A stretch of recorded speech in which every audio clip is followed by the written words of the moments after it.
Welcome back to my Mental Health and Crime channel. My name is Huda London.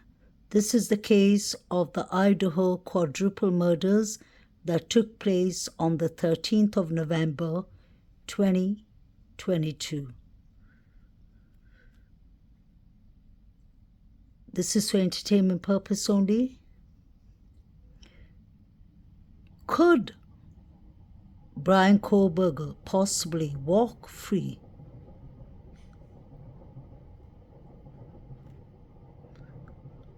I find this article or clip to be very interesting from Daily Mail. Presented as a human being who had all of these problems, the better. All it takes is one juror to kind of plant that seed of reasonable doubt. BRYAN KOHBERGER is gearing up for the fight of his life against 4 first-degree murder charges. There's a lot of evidence against him, the latest being a News Nation report that he allegedly had an ID belonging to one of the victims in his possession after the murders. In the court of public opinion, the 28-year-old criminology student has all but been convicted. A court of public opinion, however, is not a court of law. It doesn't matter if he looks like the type, if he gives you the creeps, if there's just something about his eyes. The only thing that matters will be the opinion of 12 jurors. Convincing 12 people beyond a reasonable doubt that a person has committed murder is a daunting task, and one that his defense team will try to thwart at every turn. And they've already started.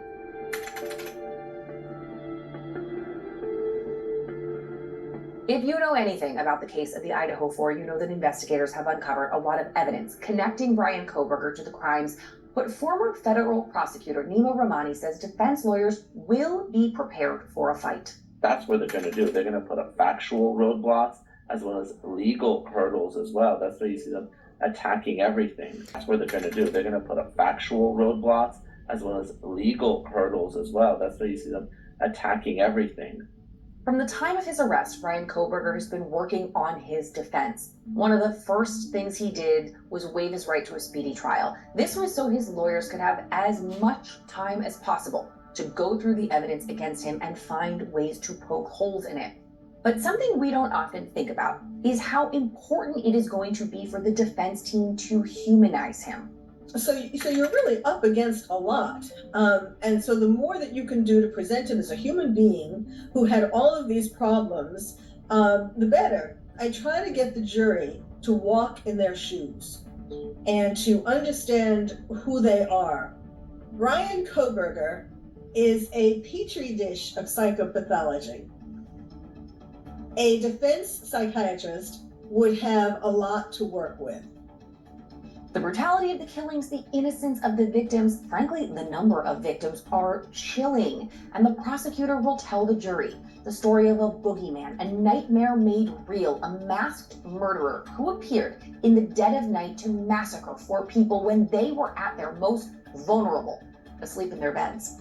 So it's going to be up to KOHBERGER's team to remind them he's just a young guy, a local student who might have even had a pretty tough life up until then. In terms of helping the defense, what I do is really get into their life from the time they were born. And then I get into, their schooling. Were they bullied? Did they have any medical problems, when they were growing up, or psychological problems? The way it works, according to forensic psychiatrist Dr. Lieberman, is like this. The defense team would hire a forensic psychiatrist like her who would sit down over the course of many sessions to unravel who the defendant is, from childhood to adolescence to adulthood, and identify ways to make him sympathetic to the jury. Dr. Lieberman has testified for the defense on a number of criminal trials and says that creating some empathy for the defendant can mean the difference between life and death. So this is how humanizing KOHBERGER could come into play in his case for the defense.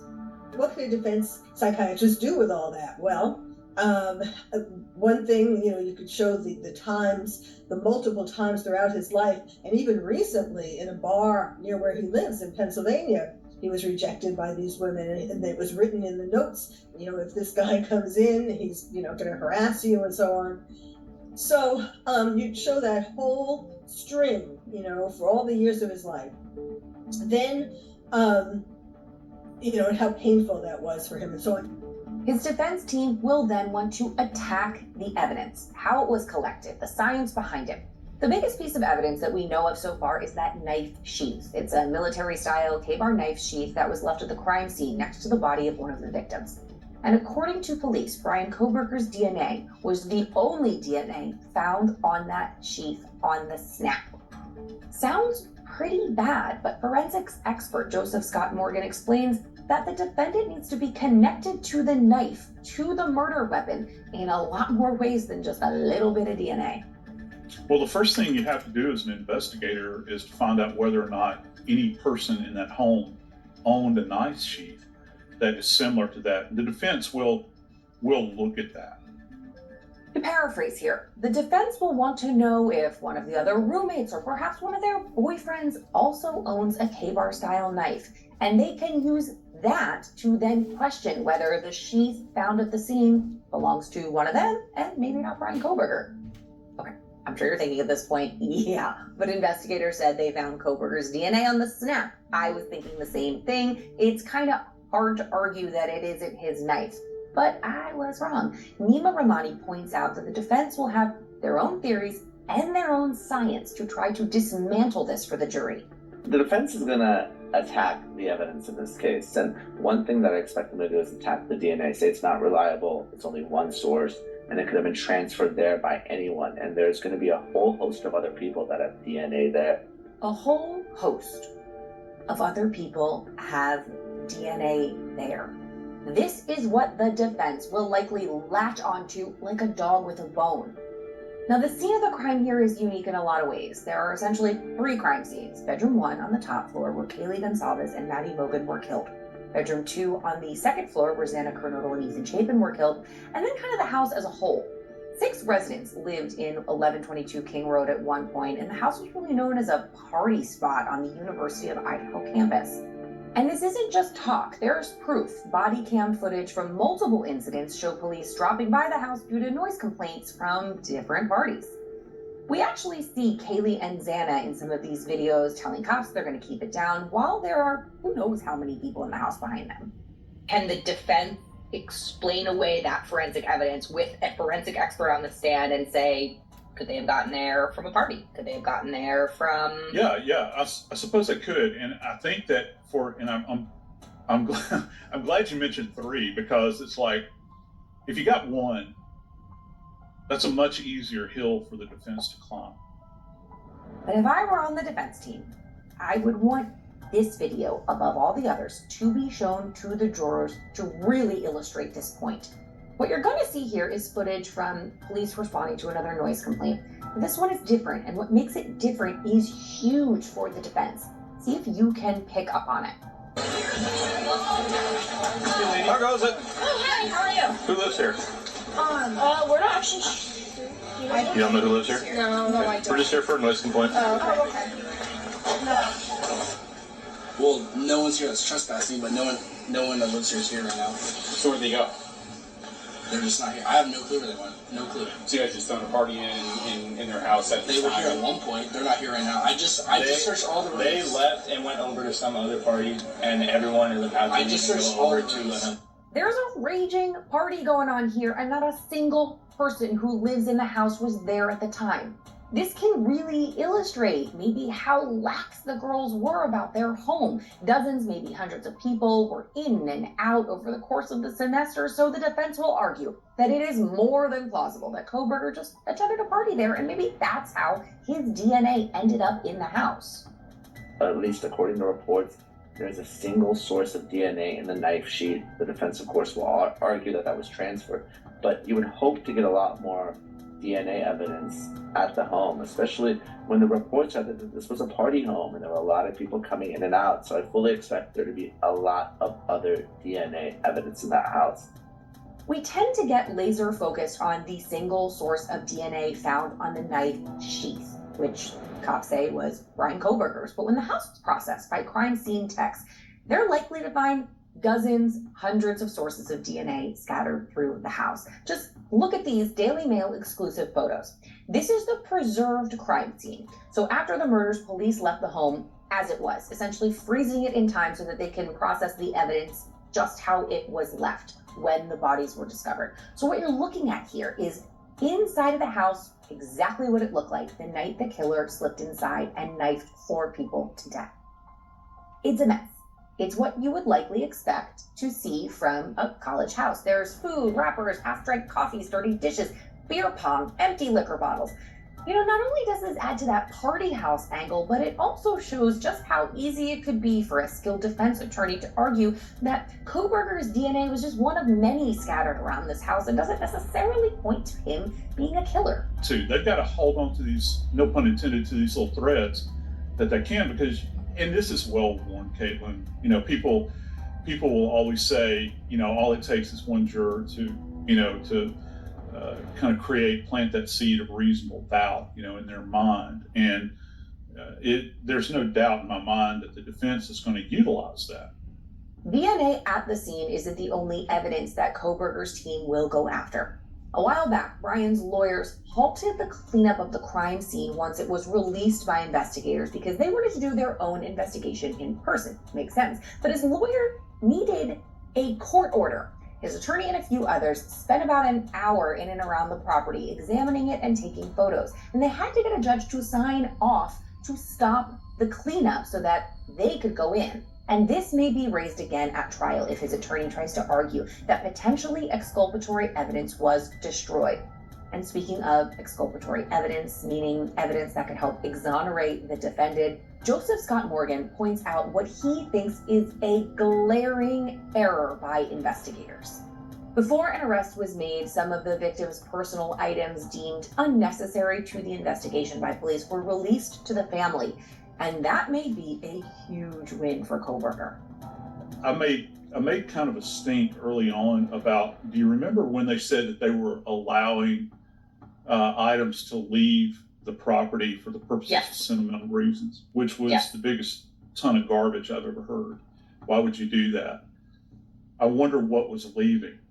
And this is even before his representatives had a chance to go through that. Now, an arrest, I don't think, and I might be misremembering, but I don't think an arrest had been effected at that point in time. But they had things walking out the door to God only knows where. What I would not have done, you know, the release of the things from the scene, that sort of thing. I'm not a big fan of that. Never will be. Now they're going to allegedly tear it down. And very early in the investigation, cops were accused of bungling some of the evidence collection. Garbage from 1122 King Road was allowed to be picked up and thrown into a trash truck with refuse from a bunch of other homes on the block. So cops in hazmat suits had to sift through the rubbish to extract the bags belonging to the crime scene. So the defense can really question what might have been lost or tainted in the process. One of the other damning pieces of evidence is the cell phone tower pings, placing Kohberger's phone in the vicinity of the house.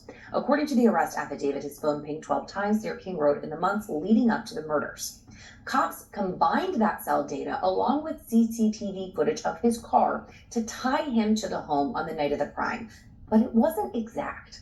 We know the cell site evidence is key, but the defense is already trying to poke holes in that, saying that the cell phone evidence doesn't match up with the video surveillance of the white Hyundai Elantra, maybe minutes off. So all the defense can do in a case like this is raise reasonable doubt. And it always comes back to that white Hyundai Elantra, the rolling crime scene, as Joseph Scott Morgan named it, where investigators are searching for forensic evidence like hairs and blood from the victims.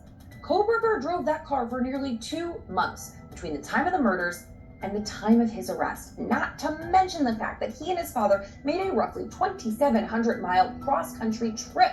The defense team is going to seize on that. They'll even make hay of the car leaving Idaho and traveling all of that distance.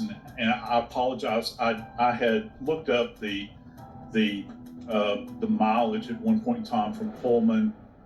I think it's 2,700, if I can remember correctly, somewhere around there. Yeah, and I can just visualize, because I've watched so many of these trials, I can just visualize one of these defense attorneys standing there and saying, ladies and gentlemen of the jury, 2,700 miles. How much evidence could potentially be lost along the way? Now, on this journey home, you're going to recall that KOHBERGER was pulled over twice by police in 10 minutes.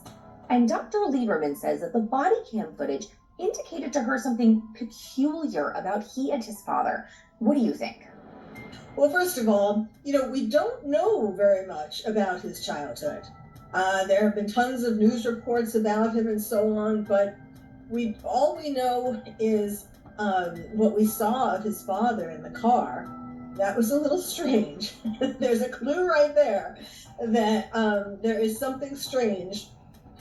She added that addressing potential issues at home as a child, as well as KOHBERGER's documented history of being bullied for his weight when he was a teen, as well as his alleged former drug use. All of that may connect with some juror on some level to create some empathy. Plus, there's this.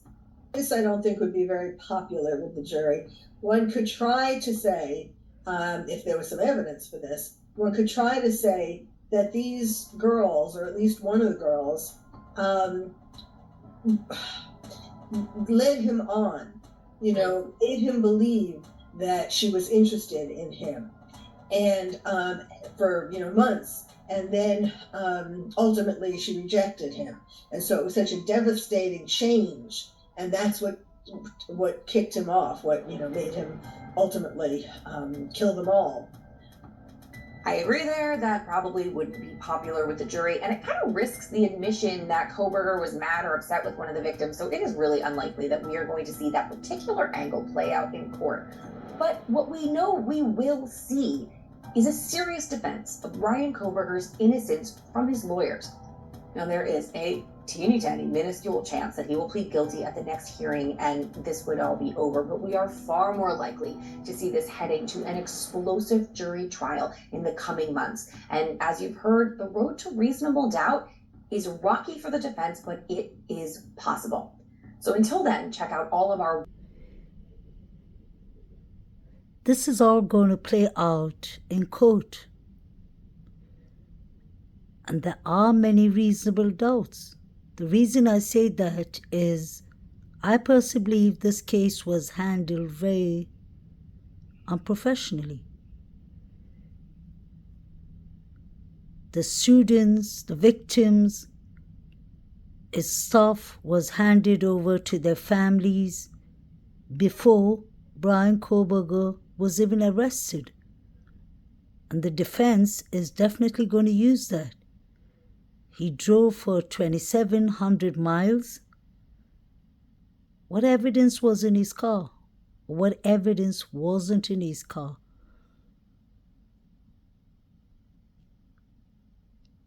The Hyundai that the police were searching for was a 2011 to 2013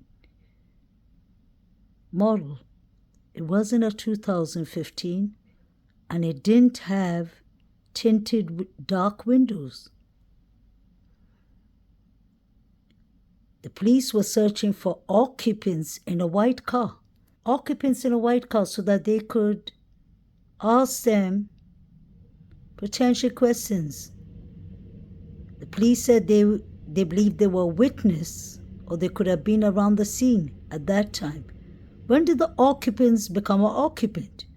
When did the persons of interest become a person of interest? When did the 2011 to 2013 Hyundai become a 2015 Hyundai with windows that are not tinted? Because the one we clearly saw had dark windows. Example, we know that Jack D., Kaylee's former boyfriend, had a Hyundai parked in front of his house, and that had dark tinted windows.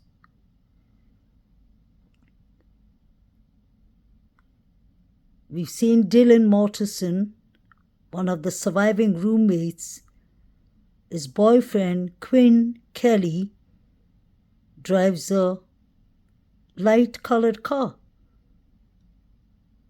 I don't know what make and model it is, But I'm sure all that will come into question. The timelines of the quadruple murders were supposed to be between 3 to 4.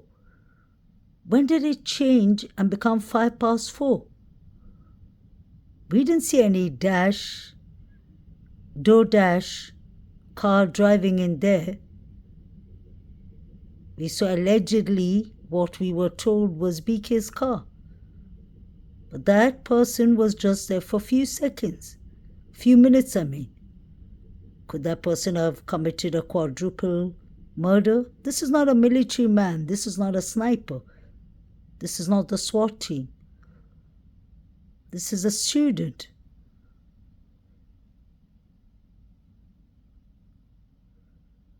How reliable is DM's statement? It was dark. We know that the floor of the house is wooden. It makes creaky noises. So how did DM manage to open her door thrice without not alerting the man with the mask and bushy eyebrows?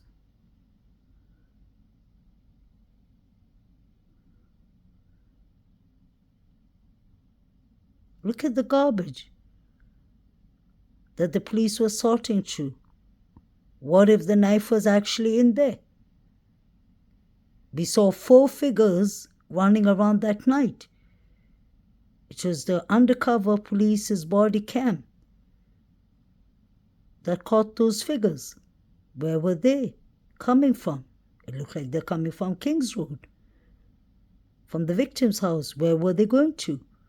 I personally believe they were on their way to Sigma Chi, allegedly. Where was Jack John Showalter Jr.? Am I supposed to believe that a man who was in Corner Club, who was drinking all night, drove almost 6 hours to Boise,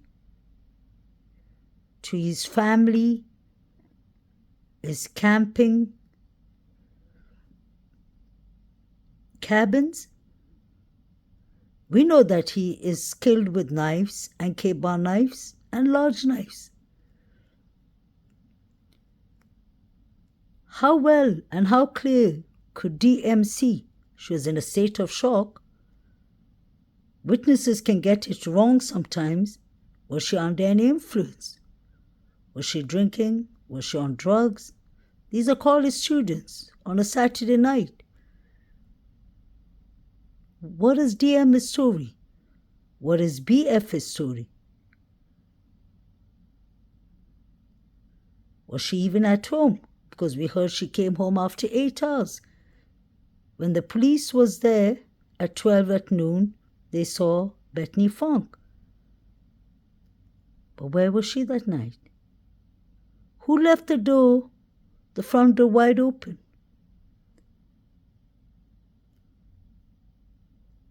Where was Inan Harsh that night? Because he clearly said that if it was him, he would have come from the sliding door. Why was the FBI knocking at his door? He said he missed the FBI because he was at work, but his neighbor told him. He said, if it was me, I would have gone from the sliding door. He said that the doors and the windows are unlocked. In Idaho, Moscow, how would he know? Has he been touching and tampering with doors and windows? It just takes one jury to have a reasonable doubt. Please like, share and subscribe. This is for entertainment purpose only. Justice to the victims, condolence to the families.